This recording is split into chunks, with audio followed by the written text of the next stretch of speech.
Hi guys, आज हम बात करने वाले हैं कीपिंग क्वाइट, जो कि पोएम नंबर 3 है हमारी बुक की, इसके बारे में। तो इस पोएम को लिखा है पाब्लो नेरूडा ने। By the way, if you like the video please subscribe to my channel and या press the bell icon and like this video. Let's get started now. तो इस पोएम को लिखा है पाब्लो नेरूडा ने। Pablo नेरूडा जो है वो काफ़ी ज़्यादा क्रिटिकल है पॉलिटिकल सिचुएशंस को लेके, पॉलिटिकल ऑपरेशन को लेके। तो वो इनको अपने पोएम्स में काफ़ी ज़्यादा रिफ्लेक्ट करते हैं। लेकिन इस पोएम में कीपिंग क्वाइट में पाब्लो ने हमें इम्पॉर्टेंस बताई है इंट्रोसेप्ट करने की, जिससे कि ह्यूमन बींग्स में एक म्यूचुअल अंडरस्टैंडिंग आए। इंट्रोसेप्ट करना क्या होता है? बेसिकली सेल्फ रियलाइजेशन, मतलब कि खुद को रियलाइज़ करना, खुद की आदतों को, खुद की बिलीव्स को रियलाइज़ करना, to think deeply about your own ideas. तो पोएट चाहते हैं कि हम रुकें, शांत हों और अपने आइडियाज़ के बारे में, अपने बिलीव्स के बारे में सोचें। Now we will count to 12 and we all will keep still. We will all keep still. इससे ये रिफ्लेक्ट कर रहा है कमेंसमेंट ऑफ इंट्रोसेप्शन सेशन की। इंट्रोसेप्शन का सेशन स्टार्ट हो रहा है, सेल्फ रियलाइजेशन का एक सेशन स्टार्ट कर रहे हैं पोएट, जिसको वो कैसे स्टार्ट कर रहे हैं? 12 तक काउंट करके। ये 12 नंबर्स हैं कि उस 12 तक वो काउंट करेंगे, उसके बाद सबके सब शांत हो जाएंगे, सबके सब एकदम चुप हो जाएंगे और इंट्रोसेप्ट करेंगे। For once on the face of earth let's not speak in any language. Let's stop for 1 second and not move our arms so much. पहली बार अर्थ पे हम किसी भी लैंग्वेज में बात नहीं करेंगे। लैंग्वेज में बात क्यों नहीं करेंगे? इसके 2 रीज़न्स हो सकते हैं। एक तो क्योंकि पोइट चाहते हैं कि बहुत ज़्यादा स्टिलनेस आए, बहुत ज़्यादा कामनेस आए और कोई आवाज़ ना हो। सेकेंडली, लैंग्वेजेस जो हैं वो एक बैरियर क्रिएट करती हैं अमंग ह्यूमंस। कैसे? क्योंकि सबके सब अलग लैंग्वेजेस में बात करते हैं, तो इसकी वजह से वो हमें डिवाइड करती है। तो पोइट चाहते हैं कि कोई लैंग्वेज का जो बैरियर है वो ना रहे, तो इसलिए let's not speak in any language. First, let's stop for 1 second and not move our arms so much. 1 second के लिए रुकें और अपनी आर्म्स का मतलब है कोई एक्टिविटी ना करें, सारे एक्टिविटीज़ को रोक दें। और ये एक्टिविटीज़ जो आर्म्स है, ये गन्स को भी रिफ्लेक्ट कर सकती है। ये जो डिस्ट्रक्टिव एक्टिविटीज़ है, इसको भी रिफ्लेक्ट कर सकती है कि ऐसी जो एक्टिविटीज़ है, ये एक्टिविटीज़ ना हों। It would be an exotic moment. Without rush, without engines, we would all be together in a sudden strangeness. ये एक बहुत ज़्यादा एक्जॉटिक मोमेंट होगा। एक्जॉटिक क्यों होगा? एक्जॉटिक का मतलब होता है कि जो बहुत ज़्यादा इंटरेस्टिंग हो गया, जो बहुत वन ऑफ अ काइंड, एकदम अलग सा हो। तो एक बहुत ज़्यादा एक्जॉटिक मोमेंट होगा, क्योंकि ऐसा कभी पहले हुआ ही नहीं है। This is the first time on the face of the earth कि सब साइलेंट है और कोई किसी भी लैंग्वेज में बात नहीं कर रहा। कोई रश नहीं होगा और कोई इंजन्स नहीं होंगे। कि हमारी मैकेनिकल लाइफ जो है, कि हम पूरा टाइम मशीन्स के साथ घिरे रहते हैं और मशीन्स चलती रहती हैं, तो कोई मशीन नहीं होगी और सारे की सारी मशीन्स रुक जाएंगी और हम सब एक साथ होंगे ना। सडन स्ट्रेंजनेस फिर से, क्योंकि ऐसा कभी नहीं होता। It is going to be a very special moment. It is going to be very sudden and strange moment. Strange और कैसी होगी? ब्रदरहुड वाली मोमेंट। क्यों? क्योंकि हम सब एक साथ होने वाले हैं। So it's going to be very strange and sudden. Fishermen in the cold sea would not harm whales, and a man gathering salt would look at his hurt hands. Fisherman है, जो मछुआरे होते हैं, ये हमेशा फिशेस को या Wales को हंट करते रहते हैं। तो इसकी वजह से बहुत ज़्यादा नेचुरल एक्सप्लॉयटेशन होता है और डिस्ट्रक्शन होता है। तो बेसिकली अगर इंटरसेप्ट करेंगे तो जो ये डिस्ट्रक्शन है ये नहीं होगा। इससे सिंबलाइज, जो फिशरमैन है, सिंबलाइज करता है ऑल मैन को, कि हमारी जो ह्यूमन एक्टिविटीज़ होती है उसकी वजह से बहुत ज़्यादा एक्सप्लॉयटेशन होता है और बहुत ज़्यादा डिस्ट्रक्शन होता है। तो इंटरसेप्ट करने की वजह से ये डिस्ट्रक्शन जो है ये रुक जाएगा और मैन जो है वो अपने हाथों को, जो उसके हर्ट हैंड्स है, उसको देखेगा। इससे पोइट कहना चाहते हैं कि हमारे लाइफ में हम इतनी ज़्यादा बिजी हो जाते हैं कि हम देख ही नहीं पाते कि इतनी ज़्यादा हमारी एडवांसमेंट और ये मशीन्स की वजह से हमारी लाइफ में कितने ज़्यादा कॉन्स आए हैं, कितनी सारी डिसएडवांटेजेस, कितनी सारी प्रॉब्लम्स आई हैं। तो मैन को अपनी बिजी लाइफ से टाइम मिलेगा इंटरसेप्ट करते टाइम अपनी पेन्स को, जो ये हर्ट हुए हैं हम, इसको रियलाइज़ करने के लिए और इसे फील करने के लिए। So this is what the poet means. Those who prepare green wars with gas, wars with fire.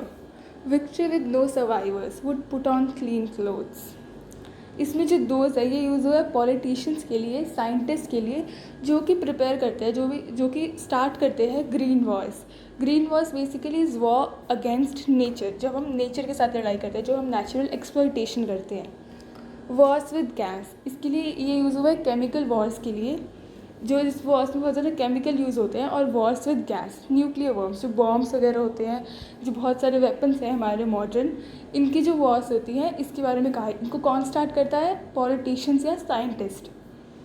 Victory with no survivors would put on clean clothes.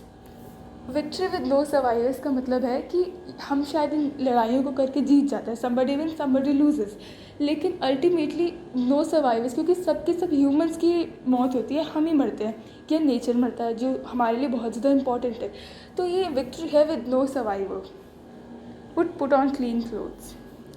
क्योंकि जो पॉलिटिशियंस हैं, जो ये साइंटिस्ट हैं, ये सब भी ब्रेक लेंगे, ये सब भी साइलेंट होकर इंटरसेप्ट करेंगे, इसलिए जो इनकी डर्टी एक्टिविटीज़ हैं ये रुक जाएंगी। So clean clothes is basically the dirty activities would stop and it would all be clean.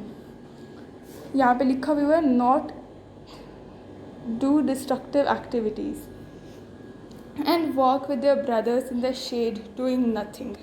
ये जो पॉलिटिशियंस हैं ये भी अपने भाइयों के साथ, जैसे भाई हैं बेसिकली ह्यूमंस, अपने सेम ह्यूमंस के साथ जो हैं ये कुछ भी नहीं करेंगे इन द शेड। कुछ भी नहीं करने का मतलब ये नहीं कि कोई एक्टिविटी नहीं करेंगे, इसका मतलब है कि नो डिस्ट्रक्टिव या नो हार्मफुल एक्टिविटी, कोई भी हार्मफुल एक्टिविटी नहीं करेंगे। What I want should not be confused with total inactivity. Poet clarify कर रहे हैं कि उनका ये मतलब नहीं है कि stop doing any activity. Poet का मतलब है कि he wants you to do nothing, by which means to introspect या to not do any destructive activity. कुछ भी हार्मफुल एक्टिविटी मत करो। Life is what it is about. Life का मीनिंग यही है कि ऑफ डूइंग समथिंग, कुछ ना कुछ तो करना ही पड़ेगा। If you are living you have to do something. I want no truck with death. Poet चाहते हैं कि जो वो कहना चाहते हैं it should not be confuse with death. इसका मतलब ये नहीं कि पोइट चाहते हैं कि everything should stop and die. No, poet just wants you to stop doing destructive activities and pick some constructive activities. कुछ अच्छा जो है, जो सबके लिए बेनिफिशियल होगा, वो करना चाहिए। If you were not so single minded about keeping our lives moving and for once could do nothing, perhaps a huge silence might interrupt the sadness of never understanding ourselves and of threatening ourselves to death with death. Poet कह रहे हैं कि अगर हम इतने ज़्यादा single minded नहीं होते। सिंगल माइंडेड क्यों? क्योंकि हम हमेशा इतनी ज़्यादा एडवांसमेंट के बारे में सोचते रहते हैं कि हम कभी उसकी डिसएडवांटेजेस के बारे में सोचते ही नहीं हैं। अगर हम ऐसे ना होते तो परहैप्स हम इस ह्यूज साइलेंस में, जो ये साइलेंस आने वाला है इंटरसेप्ट करके, इसमें हम रियलाइज़ करेंगे कि कैसे हमारी एक्टिविटीज़ की वजह से हमारी एक्टिविटीज़ हो रही है, जो इतनी ज़्यादा बिजी लाइफ है, इसकी वजह से there is a sadness in our life of never understanding ourself. कि हम इतने बिजी हो चुके हैं कि हम कम्युनिकेट नहीं करते ढंग से, एक दूसरे के साथ हमारी जो बॉन्डिंग है ये काफ़ी ज़्यादा कम हो चुकी है। इसकी वजह से हम कभी खुद को नहीं समझते और अपने फेलो ह्यूमन बींग्स को नहीं समझते। तो पोइट कह रहे हैं कि there should be a mutual realisation, mutual understanding between human beings.